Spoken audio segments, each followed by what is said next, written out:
मेरे गुनाह भी तो सबसे ज्यादा थे,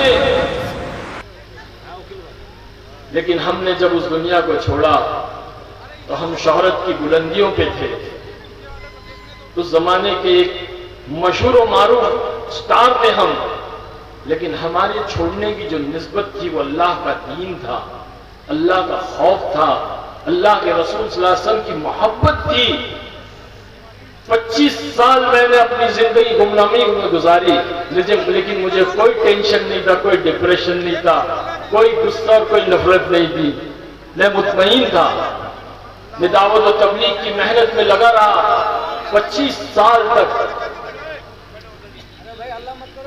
25 साल कोई मामूली अरसा नहीं होता है। मैंने कभी अपने आप को सोशल मीडिया पे नहीं लाया, मैंने कभी अपनी कोई तस्वीर सोशल मीडिया पे नहीं डाली, कोई इंटरव्यू नहीं डाला। कोई नहीं जानता था कि आरिफ खान गया कि नहीं। बस हम तो अल्लाह की राह में घूम रहे थे। कभी अमेरिका जा रहे, वेस्ट इंडीज जा रहे, क्यूबा जा रहे, अफ्रीका जा रहे हैं, सफर बाहर मुल्कों में कर रहे हैं, हिंदुस्तान में 4-4 महीने अल्लाह की राह में चल रहे हैं, अल्लाह के बंदों को अल्लाह की तरफ बुला रहे हैं। इत्मीनान वाली जिंदगी, खैर बरकत वाली जिंदगी, अमन और अमान वाली जिंदगी। लेकिन अल्लाह को जब इज्जत देनी है, शोहरत देनी है, नाम देना है, तो अल्लाह पाक फिर किस तरह से देता है, मैं मुख्तसर आप लोगों को बताऊंगा। आप सारे जानते हैं कि एक वक्त वो आया था जिसे हम कोरोना के नाम से जानते हैं। हम सारों ने वो दौर देखा, वो एक अजाब का वक्त, एक वबा का वक्त था कि हर एक इंसान, चाहे हिंदू हो, मुसलमान हो, सिख हो, ईसाई हो, जिस धर्म का हो, जौन से धर्म से ताल्लुक रखता हो, हर एक परेशान हुआ, हर एक उसमें मुलव्विस हुआ, हर एक ने अपनों को खोया है। उस जमाने में बाप ने बेटे को खोया, बेटे ने बाप को खोया, माँ ने बेटी को खोया, बेटी ने माँ को खोया, दादा ने पोते को खोया, पोते ने दादा को खोया। हर किसी ने अपना सब कुछ खो दिया उस जमाने में। लोगों के कारोबार बिगड़ गए। ऐसे हालात का दौर, और उस वक्त में जमाने के लोग, बड़े बड़े डॉक्टर और बड़े बड़े ओहदे वाले अपनी अपनी राय पेश कर रहे थे। हर एक का ये मानना था कि वो कोरोना वायरस कुछ दिनों तक पहले मुंह में रहता है, फिर उसके बाद वो अंदर उतरता है। इसके लिए जो है गर्म पानी को स्टीम लो, भपकारा लो, मास्क पहनो, ये करो वो करो। हर एक अपनी अपनी राय दे रहा है। ठीक है, सारों की राय सही थी, साइंटिफिकली जो सोच रहे थे। लेकिन उस जमाने में एक वक्त, वो वक्त में अल्लाह ने मेरे दिल में एक बात डाली। मुझे उम्मत का गम सताया, उम्मत की परेशानी मुझे खाने लगी। मैंने सोचा क्यों ना एक वीडियो बनाए और उसमें अल्लाह के नबी सल्लल्लाहु अलैहि वसल्लम की सुन्नत मिसवाक के ताल्लुक से कुछ बयान दें। मिसवाक वो सुन्नत है, फरमाया कि सारे नबियों की सुन्नत है, और अल्लाह के नबी सल्लल्लाहु अलैहि वसल्लम ने फरमाया कि इस मिसवाक के करने से 70 फायदे हैं। और सबसे बड़ा फायदा बताया कि मौत के वक्त में जुबान पर कलमा आता है। अब 70 फायदे क्या है, उसमें से 10-12 फायदे तो मुझे मालूम है, जो हज़रत शेख ने फज़ाइल अमाल में लिखा है, और बाकी के फायदे क्या है नहीं मालूम। उलमा इकराम को शायद मालूम होगा, मुझे तो नहीं मालूम, लेकिन मेरे दिल में ये तो गोया नेकियां भी मेरी सबसे ज्यादा है। इतना कॉन्फिडेंस था, इतना यकीन था अल्लाह के नबी सल्लल्लाहु अलैहि वसल्लम की बात पर। अल्लाह के नबी सल्लल्लाहु अलैहि वसल्लम जो कह रहे, जो कुरान में अल्लाह फरमा रहा है, वो बरहक है।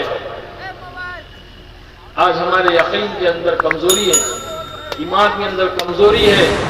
जैसे अभी मौलाना ने फरमाया, हमारे भाई ने, कि एक शख्स डाकू था, जानी था, रात के अंधेरी में उसने कुरान की आयत को सुना और सुन करके उसने अपनी जिंदगी को बदल दिया, जिंदगी को बदल दिया। अल्लाह फरमाएगा अभी तो वो वक्तियां हैं कि ईमान वालों के दिल डर जाए। आज हम पूरा कुरान सुन लेते हैं, नमाज में सुनते हैं, तरावी में सुनते हैं, लेकिन हमारे दिल में जर्रा बराबर भी जो है वो फर्क नहीं आता। हम कभी इसके बारे में गौर व फिक्र नहीं करते। अल्लाह की रहमत को हमने नहीं पहचाना, हम सिर्फ अपनी जुबानों से कहते हैं।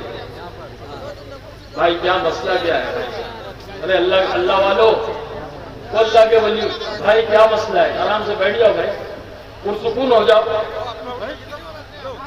बहुत कीमती बातें चल रही हैं। देखो ये बात मैं नहीं कर रहा हूं, यकीन मानिए आप, ये बात मैं नहीं कर रहा हूं, ये मेरा अल्लाह निकाल रहा है।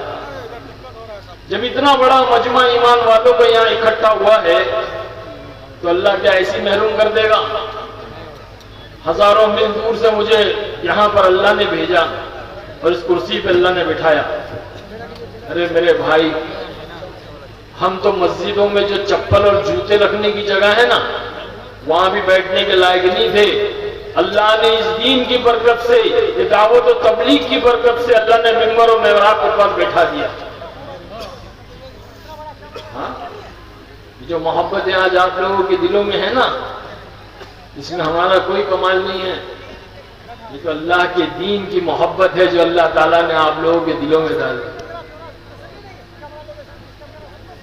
अभी हमारे भाई ने कहा कि आप लोगों ने उनका इस्तेकबाल इस तरह से किया, उनकी हुर्मत की, उनकी ये किया ना, ऐसा कुछ नहीं। ये तो मोहब्बत है आप लोगों की, जो आप उमड़ के आ रहे हो और टूट रहे हो। अगर हम इस मेहनत में नहीं लगे होते, हम अपनी जिंदगी को तब्दील नहीं करे होते, तो आज हमको कुत्ता भी नहीं पूछता, कुत्ता भी नहीं भौंकता हमारे पीछे। ये तो फिल्मी दुनिया का मामला आप जानते हो कि वहां चढ़ते सूरज की पूजा होती है, फिल्में हिट हो रही है तो लोग उनको स्टार कहते हैं, उनकी इज्जत होती है, उनको शोहरत मिलती है, उनको दौलत मिलती है। जिस दिन फिल्म फ्लॉप हो गई फिर कोई नहीं पूछता, पता भी नहीं चलता है बेचारा वो हीरो गया कहां, वो हीरोइन गई कहां। मर जाते हैं लोग, गुमनामी में मर जाते हैं, कोई पूछने वाला नहीं होता, कोई उनकी जनाजों को कंधा देने वाला नहीं होता है। जहर खा लेते हैं, खुदकुशियां कर लेते हैं, डिप्रेशन में आकर, टेंशन में आकर के, कोई पूछने वाला नहीं होता। वो फ्रस्ट्रेशन, वो गुस्सा, वो नफरत के, मैं एक जमाने का स्टार था, मैं एक जमाने का जो है इतना नामवर इंसान था, लोग मेरे पीछे आते थे, मुझसे ऑटोग्राफ लेते थे, मुझसे तस्वीरें खींचते थे। आज मुझे कोई पूछ रहा नहीं है। इस गम के अंदर, इस टेंशन, इस डिप्रेशन के अंदर लोग खुशियां कर लेते हैं।